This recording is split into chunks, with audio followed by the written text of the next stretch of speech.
ఖమ్మం జిల్లా కల్లూరు మేజర్ గ్రామ పంచాయతీ కాన్కాన్పేటలో మంచినీరు లేక జనం తీవ్ర ఇబ్బందులు ఎదుర్కొంటున్నారు. ఇక మంచినీళ్ళకి అల్లాడుతున్నామని ఆవేదన చెందుతున్నారు.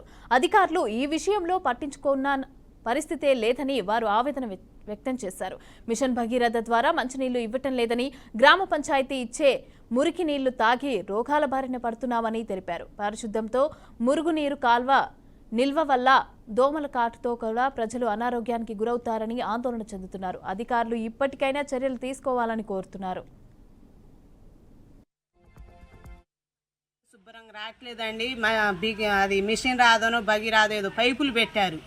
ఆ నీళ్లు కూడా మాకు ఒక లోటా నీళ్ళు ఏ రోజు 4-5 సంవత్సరాల నుంచి నీళ్లు మాత్రాన్ని మాకు మంచిగా రావట్లేదండి. మంచినీళ్ళు చూడండి, పచ్చగా పురుగులు అనేక సమస్యల నుంచి వస్తున్నాయి. ఆ నీళ్ళు తాగిన కాడ నుంచి మాకు జ్వరాలు, తలనొప్పి, కాళ్ళు చేతుల నొప్పులండి.